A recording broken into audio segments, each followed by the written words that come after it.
There's a new Shelby in town for 68, and this one, well, it's king of the road.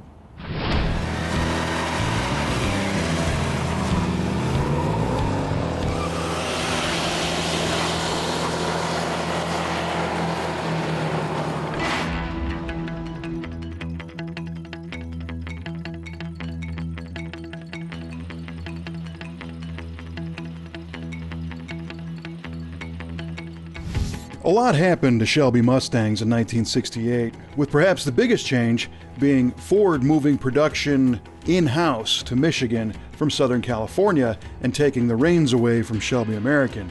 Did this mean that the 68 Shelby was any less of a car? Well, not hardly. In fact, in many ways, they were more of a car than Shelby ever built. First off, mid-year 1968 saw the debut of the new 428 Cobra Jet V8 engine, a step up from the previous 428 Police Interceptor engine. Cobra Jet-equipped GT500s became Cobra Jet GT500KRs, which stood for King of the Road.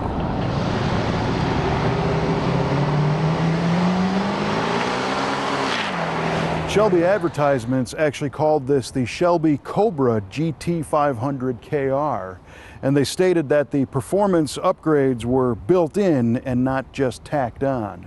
Overall, there was over 30 performance and power enhancements made to one of these Shelbys over a regular Mustang. The 68 Shelby GT500KR was also a lot of car from a feature standpoint as well. No longer were Shelby GTs stripped-down racers, as this one was fitted with all kinds of driver amenities. Even though the car evolved from its bare-bones 65 cousin, the public responded well and sales were strong. After all, power steering, power brakes, air conditioning, and a comfortable cabin made the cars even more enticing to drive, and that's what they were built for. The heart of this stunning white 1968 Shelby GT500KR is the new Ford 428 FE Series Cobra Jet V8 engine. The 428 CJ relies on a stronger block and crank for a nearly bulletproof bottom end, and a long stroke design generates tons of torque at low RPM. The medium riser intake manifold allowed more air to be pulled through the 4-barrel carb into the oversized valved heads, which were worked with a high-lift hydraulic camshaft and 1.7-to-1 rocker arms. This grunt monster makes lots of power without the need to go to stratospheric RPM, resulting in an engine that stayed together pass after pass on the drag strip. They claimed 335 horsepower and 445 pound-feet of torque, with 0 to 60 times in the 6.5-second range, with the quarter-mile winging by in 14.8 seconds. But the GT500KR was far too sophisticated to spend all of its time at the drags. These cars were a marriage of performance-enhancing upgrades and driver features as well. This one is fully stocked with nearly everything a driver could want for an all-day jaunt. The 65 and 6 Shelby GT350 Mustangs were really kind of stripped-down race cars for the street, but by 68, you could get options in your Shelby like this King of the Road car. I mean, this one's even got air conditioning, and it's a very comfortable car, and it's cool because it's like a time machine. It only shows 6,800 miles on the odometer, and that's a legit number. The clock is still working, and when you move the selectors for the air conditioning, you can hear the vacuum motor still moving in the dashboard, so none of that stuff dried up. Even though it's from 68, it's like a brand new car.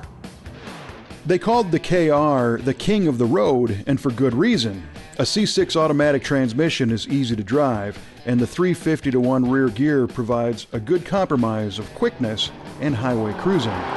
Firm suspension handled the twisties with more authority than the standard Mustang, and upgraded brakes quickly brought the show to a close. We really dig the 10-spoke Shelby wheels wrapped in a set of original Goodyear Blue Streak tires with raised white letters. Shelbys have always had distinctive looks, with extensive use of special fiberglass parts to elevate the style over a regular Mustang. Out back, the deck and quarter panels swoop upward, and the silver rear tail panel is home to the Thunderbird sequential taillights.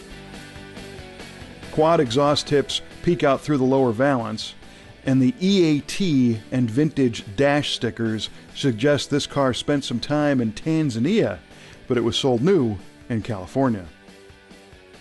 The quarter panels are open wide with upper and lower air intakes to cool the rear brakes and also for a cool appearance.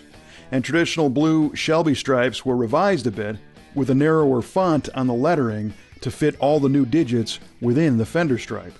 And a fiberglass hood grabs the air with forward-facing scoops and releases heat with topside vents.